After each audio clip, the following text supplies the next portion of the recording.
It is 6:47 in the morning on a Tuesday in October. Your coffee is brewing. The news murmurs in the background. Not about missiles, not about troops massing at a border. The anchor is talking about a bond auction, a United States Treasury bond auction that just failed, completely, catastrophically. For the first time in American history. You don't know what that means yet. Most people don't. But somewhere in a glass tower in Beijing, and in a cold ministry building in Moscow, and inside the Federal Reserve's crisis room in Washington, a small group of people know exactly what it means. The world just changed. Not with a bang, with a balance sheet. We have been told a lie about how world wars begin. We picture a general giving an order. We picture a missile streaking across a radar screen. We picture tanks rolling at dawn. That is the cinema version. That is the story built for people who will never read a ledger. The truth is older and darker and far more boring on the surface. World wars begin when the money runs out. They begin when the debt becomes unpayable. They begin when one nation's bankruptcy threatens to infect every other nation on earth. Think about that. The most violent event in human history is, at its core, an accounting problem. This is not speculation. This is the pattern that repeats. The Ottoman Empire did not collapse because it lost battles. It collapsed because it owed 239 million gold liras to European bondholders and could no longer service the debt. The German Weimar Republic did not descend into fascism because Hitler was persuasive. It descended because hyperinflation destroyed the savings of 60 million people in 18 months. Britain did not retreat from empire after World War II because it lost its nerve. It retreated because it owed the United States $4.34 billion, and the interest alone was strangling the pound. The ledger always decides. Always. So when we ask how World War III actually begins, we need to stop looking at the sky for missiles. We need to look at the balance sheet. And what we find there is the most terrifying document ever written, not because it is dramatic, because it is precise. To understand the collapse, you have to understand the peak. You have to feel how magnificent the architecture looked before the foundation cracked. In 1944, on a summer morning in Bretton Woods, New Hampshire, 730 delegates from 44 allied nations gathered at the Mount Washington Hotel. They wore pressed suits. They ordered room service. They drank good wine.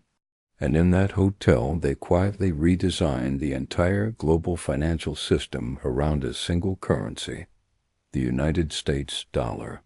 This was the coronation of an empire built not on territory, but on paper. Every nation on earth would price its goods in dollars. Every barrel of oil, every ton of wheat, every container of manufactured goods would be denominated in dollars. The dollar was gold. Literally, $35 equaled 1 ounce of gold. The United States held 2/3 of all the monetary gold on the planet at that moment. Think about the scale of that. Every central bank in the world was, in effect, a branch office of the Federal Reserve. America printed the world's money. America set the rules. America was the landlord of the global economy. And the tenants paid. They paid in manufactured goods flowing into American ports. They paid in military alliances and political loyalty. They paid in dollar reserves held in vaults from Tokyo to Riyadh. The system hummed with an almost supernatural efficiency. Between 1950 and 1970, the American economy grew at an average of 4% per year. Wages rose. Highways were built. universities filled with the children of factory workers. The American middle class was not just a social achievement. It was the dividend of financial empire. But beneath that gleaming surface, the foundation was already rotting. In 1971, on a Sunday evening in August, President Richard Nixon went on national television and quietly detonated a financial bomb. He announced that the United States would no longer exchange dollars for gold. The Bretton Woods Agreement, the entire architecture of the post-war financial order, was over. Just like that. 44 nations had built their currencies around the promise of gold-backed dollars. Nixon canceled the promise and kept the throne. The dollar remained the world's reserve currency, but now it was backed by nothing but faith. And debt? Enormous, compounding, unstoppable debt. This is where the addiction began. This is where the monster entered the room. Once you untether a currency from a physical constraint, from gold, from oil, from anything real, you have given a government an infinite credit card. And like every addict handed an infinite credit card, America used it. Defense spending exploded. Social programs expanded. Tax cuts arrived. And every year the gap between what America earned and what America spent grew wider, deeper, more unsustainable. The debt became the system. The system became the debt. By 1980, the national debt stood at $909 billion. By 2000, it had crossed $5 trillion. By 2008, it was $10 trillion. By 2020, $27 trillion. And today, as you sit in your kitchen listening to that bond auction story on the morning news, the United States owes $36 trillion. Let that number sink in. $36 trillion. If you spent $1 million every single day, it would take 98,000 years to spend $36 trillion. That is not a debt. That is a geological feature. But debt alone does not start wars. Debt starts wars when the creditors lose faith. And that is precisely what began happening. Slowly, then all at once. The antagonist in this story does not carry a rifle. The antagonist is a process. It is called de-dollarization, and it is the slow, deliberate, patient dismantling of America's financial empire from the outside in. Its architects are not generals. They are central bankers and finance ministers and trade negotiators meeting in rooms you will never see photographed. And it began gathering real momentum in 2014 with a single decision made in Washington. When Russia invaded Crimea in February of 2014, the United States and Europe responded not with tanks but with sanctions, targeted financial sanctions, frozen assets, locked transactions, and most significantly, the threat to remove Russia from SWIFT, the global financial messaging network that processes $42 trillion in transactions every day. This was financial warfare, sophisticated, precise, and devastatingly effective. Or so Washington believed. What Washington failed to calculate was the lesson it was teaching everyone who was watching. Every nation on earth that held dollar reserves, that traded in dollars, that kept its savings inside the American financial system, watched Russia get financially strangled and drew the same conclusion. The dollar was not a neutral currency, it was a weapon. And if Washington could aim it at Russia today, it could aim it at anyone tomorrow. The lesson was received in Beijing with extraordinary clarity. China had been building toward this moment for 20 years. The Belt and Road Initiative, launched in 2013, was not an infrastructure project. It was a debt trap designed as a gift. 140 countries. Over $1 trillion in Chinese-financed roads, ports, railways, and power plants, all priced in Chinese yuan, all creating economic dependency on Beijing rather than Washington. The architects of this plan were not engineers.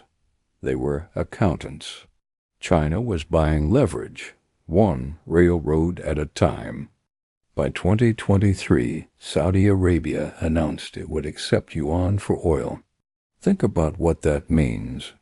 The entire petrodollar system, the agreement forged between Nixon and King Faisal in 1974 that required all global oil sales to be denominated in dollars, the very mechanism that kept the dollar dominant for 50 years was developing a crack. A 50-year-old deal was starting to expire, and the replacement currency was Chinese. The descent happens in stages.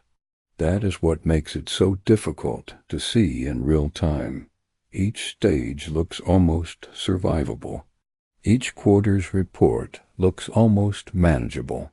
And then one morning the cascade begins, and 60 minutes later the world you went to sleep in no longer exists.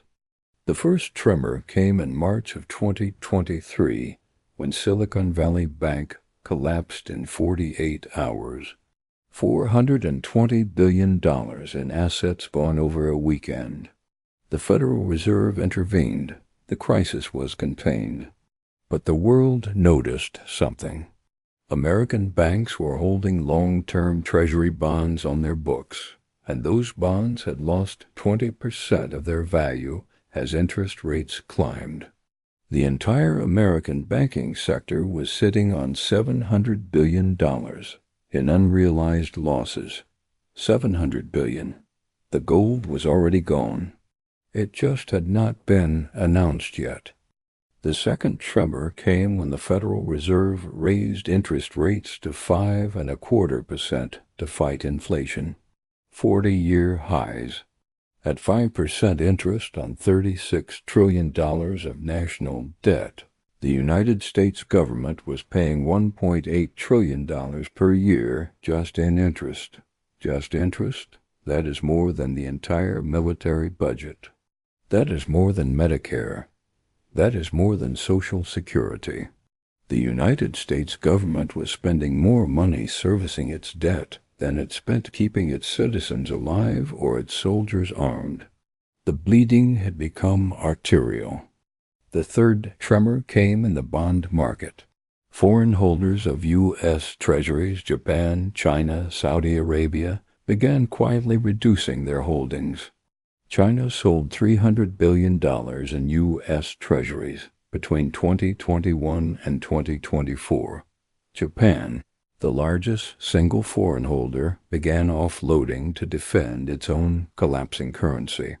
The buyers who had always kept U.S. borrowing costs low were becoming sellers. And sellers need buyers. And buyers demand higher interest rates to take the risk. And higher interest rates make the debt more expensive. And more expensive debt means more borrowing. Round and round it goes, tightening like a wire around a throat. The smoking gun is not a missile launch code. It is a single document stamped at 6:31 in the morning on that Tuesday in October. It is the official record of a failed Treasury bond auction. The United States Treasury had offered $300 billion in 10-year bonds to the market. It needed buyers. It needed them desperately because without that cash, the government could not make payroll for federal employees, could not service existing debt obligations, could not keep the lights on in the apparatus of the state. And for the first time in recorded American financial history, the buyers did not show up. There is a word for this in finance, a failed auction.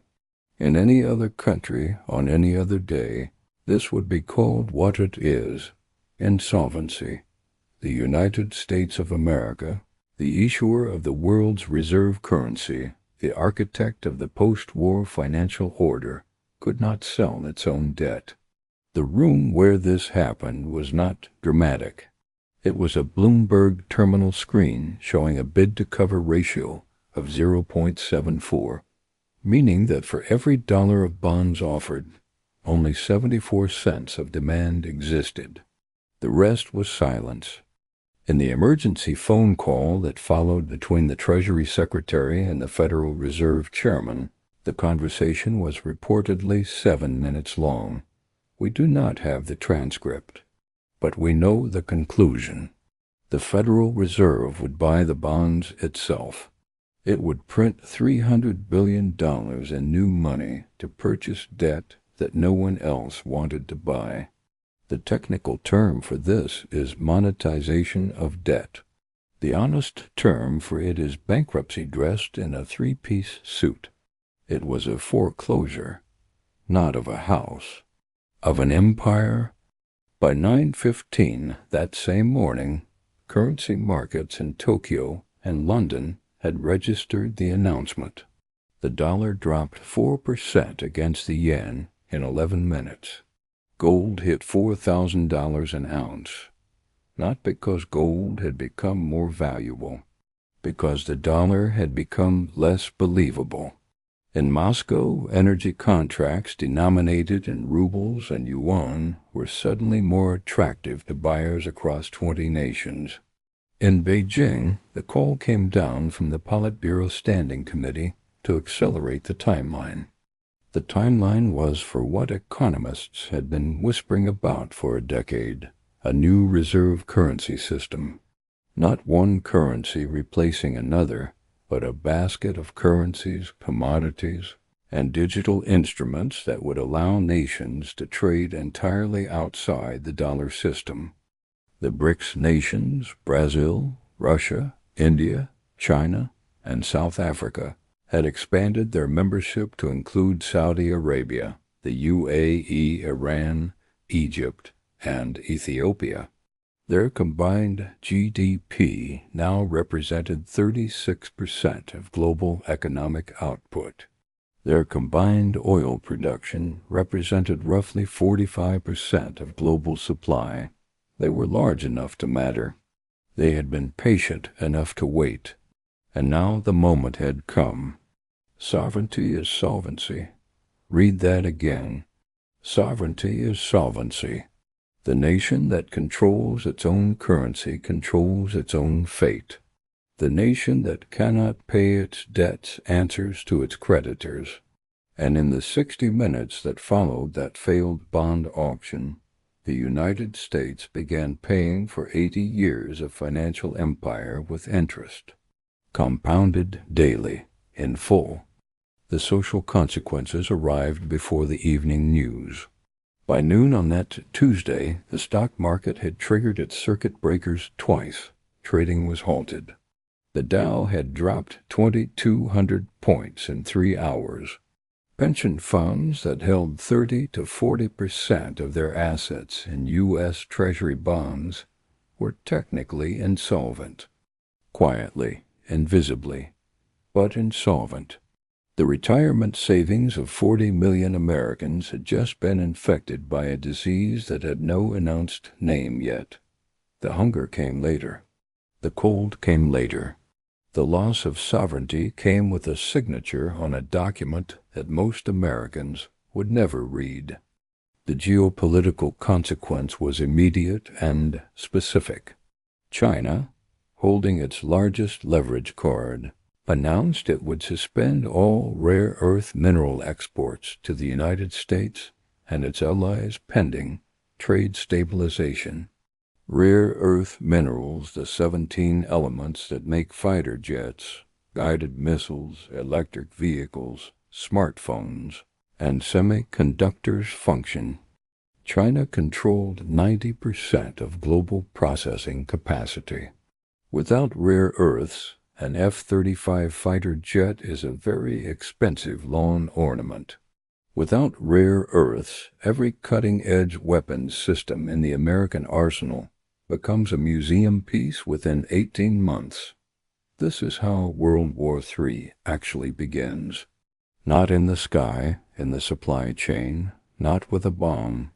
With an export ban, not with soldiers dying at dawn. With engineers unable to manufacture the systems that soldiers need. The war was already over on a ledger before a single bullet was fired. The generals were the last ones to know. History will record that the aftermath lasted not months, but decades. The post-dollar restructuring of the global economy took 22 years to fully complete. The United States ultimately negotiated a managed decline of the dollar's reserve status, surrendering global monetary primacy in exchange for debt relief and trade access. The terms were humiliating and necessary in equal measure. American living standards fell by an estimated 30% over the transition period as import costs rose, as military commitments were scaled back, as the subsidy of cheap global goods that empire had provided was withdrawn. The generational debt was real and literal. The final payment on the restructured American debt obligations was not scheduled until 2061. Let that settle. Children born in 2026 will be 35 years old before their country finishes paying for the decisions made at Bretton Woods, abandoned at Camp David in 1971, and accelerated in every budget cycle from Reagan to the present day. The ledger keeps its own time. It charges its own interest. It shows no mercy. The families who survived the transition best were not the ones who had the most gold in a safe or the most freeze-dried food in a basement. They were the ones who understood what was happening while it was happening. The ones who read the signals in the bond markets and the trade data and the currency flows. The ones who understood that when a treasury auction fails at 6:31 in the morning, by 6:32, a different world has already begun. Knowledge was the shelter. Understanding was the oxygen mask. Here is the lesson, stripped of every decorative word. Wars are not caused by ideology or hatred alone. Those are the matches. The fuel is always economic. The powder keg is always a balance sheet under pressure. The Ottoman Empire, the German Weimar Republic, British colonialism, Soviet communism, every single one of them died the same death, not on a battlefield. At a creditors' meeting, the army was the last expense cut. The debt was the first cause,